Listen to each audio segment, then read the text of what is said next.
Student Solution.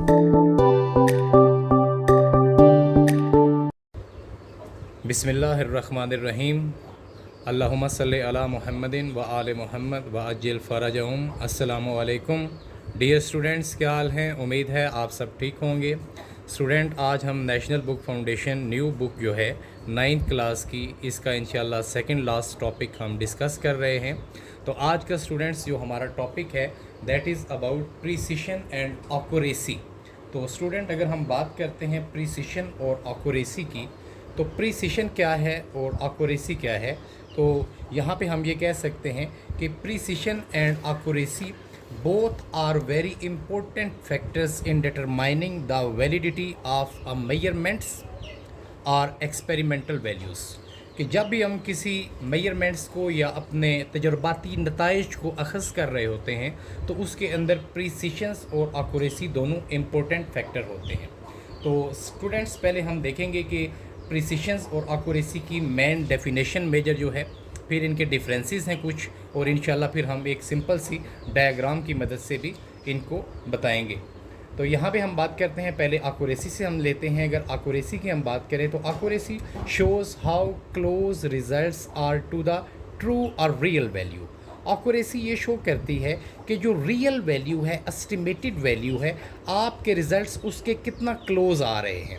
यानी accuracy basically क्या है कि accuracy shows how close results, आपके रिज़ल्ट्स कितना करीब हैं, कितना करेक्ट हैं, कितना नज़दीक हैं टू द ट्रू रियल या एस्टिमेटेड वैल्यू। जो रियल वैल्यू होती है उसके कितने करीब हैं, that is called accurate value, और this term is called accuracy. अब हम अगर प्रिसिशन की स्टूडेंट्स बात करें, precision shows how results are close to one and other. Precisions के अंदर हम ये देखते हैं कि रिज़ल्ट्स आपस में कितना करीब हैं, यानी कि इसके अंदर जो रियल वैल्यू होती है उसके करीब आपके रिज़ल्ट्स नहीं आते मेजरमेंट्स के अंदर, या जो तजर्बाती नताइज होते हैं वो आपस में कितना करीब हैं। जैसे मैं यहाँ पे एक छोटी सी एग्जांपल लेता हूँ। जैसे फॉर एग्जांपल हमारे पास समथिंग, जैसे किसी चीज़ का, जैसे ये मार्कर है हमारे पास, हम यहाँ पे लेते हैं कि इसका जो रियल एस्टिमेटेड वैल्यू है that is for example 10 centimetre. तो अगर हमारी वैल्यू 10 सेंटीमीटर है तो हम कहेंगे कि ये हमारी वैल्यू एक्यूरेट है। लेकिन अगर हमारी वैल्यू फॉर एग्जांपल, मेरी वैल्यू इस तरह से आ रही है 6.9 आ रही है, या जैसे 8.9 आप कह लें, 8.9 आ रही है, या 8.6 आ रही है, इस तरह से, तो ये वैल्यूज़ आपस में देखें, आपस में ये करीब करीब है। अगर हम राउंड ऑफ करेंगे इसको, 8.6 का मतलब है राउंड अबाउट 9 सेंटीमीटर, और 8.9 को भी अगर हम राउंड अबाउट करेंगे तो हमारे पास ये राउंड ऑफ करने से तकरीबन 9 सेंटीमीटर बन जाएगा। लेकिन ये जो वैल्यू है दैट इज़ एस्टिमेटेड और correct, this is called accurate value. और ये जो वैल्यूज़ हैं ये आपस में करीब करीब हैं, लेकिन जो रियल वैल्यू है एस्टिमेटेड उससे दूर है, उस जैसी नहीं है, आपस में लेकिन करीब करीब हैं। तो हम इनको बोलेंगे ये प्रीसाइज वैल्यू है, और this term is called precision. इसको हम क्या बोलते हैं? प्रिसिशन। तो प्रिसिशन की डेफिनेशन स्टूडेंट्स क्या होगी? Precision shows how results are close to one another. जैसे यहाँ पे मेरे पास दो रिजल्ट आए हैं, 8.9 सेंटीमीटर है और 8.6 सेंटीमीटर है। These are close to one another but not close to the real value. अगर रियल वैल्यू के क्लोज आएंगे दैट आर कॉल्ड एक्यूरेसी, और हम इसको एक्यूरेट वैल्यू बोलेंगे। सेकेंड जो हम बात करते हैं एक्यूरेसी की स्टूडेंट्स, तो it can be determine with a single measurement.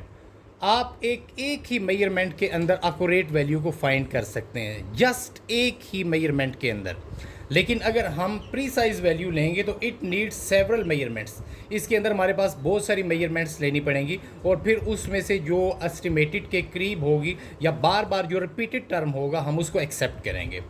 Third one जो है वो accuracy may be affected with a systematic error. हमारे पास अगर एक्यूरेसी के ऊपर कोई इफ़ेक्ट होती है, चीज़ असरअंदाज होती है, तो वो सिस्टमेटिक एरर का असर होता है। और उसके बाद अगर प्रिसिशन की बात करें तो दीज में भी इफ़ेक्टेड बाय रैंडम एरर, यानी कि बहुत हाई वैल्यू या बहुत लो हो सकती है, पॉजिटिव और नेगेटिव होगी। लेकिन अगर हमारे पास एक्यूरेट के ऊपर कोई वैल्यू, एक्यूरेट वैल्यू के ऊपर या एक्यूरेसी के ऊपर कोई चीज़ इफ़ेक्ट कर रही है तो दैट इज़ सिस्टमेटिक एरर, यानी वो यूनी डायरेक्शनल एरर होगी। और जैसे फॉर एग्जांपल इसके अंदर हमने बात की थी पर्सनल एरर की, या इंस्ट्रूमेंटल एरर की, या पर्सनल बियासेस वगैरह की। और इसी तरह से अगर प्रीसाइज वैल्यू के ऊपर कोई वैल्यू इफ़ेक्ट कर रही है, कोई एरर इफ़ेक्ट कर रही है, तो that is called random. Next अब स्टूडेंट्स हम इंशाल्लाह डायग्राम के अंदर देखते हैं आगे कि हमारे पास डायग्राम की मदद से हम प्रीसाइज और एक्यूरेट वैल्यू को किस तरह से समझ सकते हैं। तो यहाँ पे स्टूडेंट्स आपको एक डायग्राम नज़र आ रही है, यहाँ पे मैंने वही डायग्राम पेस्ट की है जो कि आपकी नेशनल बुक फाउंडेशन की न्यू बुक 9th क्लास के अंदर है। तो ये बहुत सिंपल सी डायग्राम है और इससे इंशाल्लाह आपको प्रीसाइज और एक्यूरेसी के बारे में मुकम्मल मालूमात मिलेंगी। तो यहाँ पे हम स्टूडेंट्स बात करते हैं, जैसे फॉर एग्जांपल हमारे पास ये पहली डायग्राम जो है आपकी बुक में यहाँ पे देखेंगे कि इसमें हमारे पास ना, इसको हम बुल आइज़ भी कहते हैं, ये जो सेंटर पॉइंट है या आप इसको सेंटर भी कह सकते हैं। ये ऐसे होता है कि जैसे समझिए कि एक गेम है, आपके पास डिफरेंट डार्ट्स हैं या एरोज़ वगैरह हैं, आप उनको ऐसे फेंक रहे हैं और ये यहाँ पर सारे सेंटर पॉइंट पे इकट्ठे हो जाते हैं। अगर ये सारी वैल्यू, सारे डार्ट्स जो हैं सेंट्रल वैल्यू पे आ जाते हैं जिसको हम बुल्स आई कहते हैं, तो हम कहेंगे कि ये हाई प्रीसाइज और हाई एक्यूरेट वैल्यू है। यानी कि यहाँ पे क्योंकि देखें कि हाई एक्यूरेट क्यों है, क्योंकि जो वैल्यू हमें चाहिए एस्टिमेटेड मिड में होनी चाहिए, ये सारे के सारे डॉट्स या एरो वहाँ पर ही पेस्ट हुए हैं। और हाई प्रीसाइज क्यों है, क्योंकि इसके अलावा भी जो आपको नज़र आ रहे हैं देखें वो सारे डॉट्स एक ही जगह पे जमा हुए हैं। सेकंड डायग्राम में अगर हम देखें, यहाँ पे लो प्रिसिशन है लेकिन एक्यूरेसी हाई है। यहाँ पे देखें जो रिक्वायरमेंट्स है हमारी कि जो ट्रू वैल्यू होनी चाहिए, रियल वैल्यू होनी चाहिए, वो यहाँ पे मिड में होनी चाहिए। तो यहाँ पे जैसा कि आपको नज़र आ रहा है कि ये डॉट्स मिड में लगा हुआ है ये एरो, लेकिन हमारे पास यहाँ पे प्रिसिशन लो होगी क्योंकि देखें जो प्रीसाइज वैल्यूज़ हैं वो ऐसे स्कैटर फॉर्म में हैं, वो बिखरी हुई हैं, वो एक जैसी नहीं है। जैसे यहाँ पे हमने कहा था कि ये तकरीबन क्लोज है। थर्ड वन में आप देखेंगे स्टूडेंट्स, यहाँ पे हाई प्रिसिशन है लेकिन लो एक्यूरेसी है। इसकी वजह यह है कि लो एक्यूरेसी क्यों है, क्योंकि एक्यूरेसी के अंदर जैसा कि हमने कहा कि हमारी value close to the true value होनी चाहिए। तो यहाँ पे ट्रू वैल्यू कब होगी, जिस वक्त कोई चीज़ मिड में यहाँ पे पेस्ट होगी। तो यहाँ पे जितने भी हमने एरोज लिए हैं या डार्ट्स लिए हैं उनमें से देखें कोई भी रियल वैल्यू यानी कि मिड में नहीं आ रहा है, बल्कि वो सारे के सारे एक साइड पे हैं। लेकिन अगर एक साइड पे हैं तो वो आपस में क्लोज हैं, जैसे समथिंग 8.9, 8.6, 8.7 सो ऑन, इस तरह से। तो यहाँ पे हम ये कह सकते हैं कि थर्ड डायग्राम में हमारे पास प्रिसाइज वैल्यू जो है वो हाई होगी लेकिन एक्यूरेट वैल्यू जो है वो लो होगी। लास्ट वन में आप देखेंगे स्टूडेंट, जिस तरह से फर्स्ट वन में हमारे पास हाई प्रीसाइज और हाई एक्यूरेट वैल्यू थी, लेकिन लास्ट वन के अंदर आप देखें कि लो प्रीसाइज और लो एक्यूरेसी है। इसकी वजह यह है कि लो एक्यूरेसी इसलिए है कि मिड में हमारे पास कोई एरो, कोई डॉट्स नहीं है।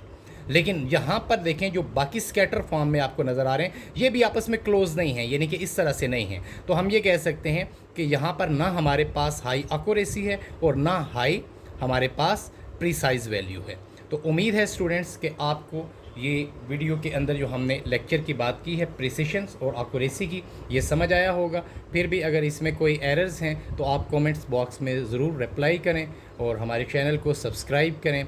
और इंशाल्लाह नेक्स्ट वीडियो के अंदर हम बात करेंगे सिग्निफिकेंट फ़िगर की, जो हमारा लास्ट टॉपिक होगा, उसके जनरल रूल्स की बात करेंगे। फिर इंशाल्लाह हम तरतीब के साथ इसके numerical problems, short response questions and long response questions को भी वन बाय वन डिस्कस करेंगे।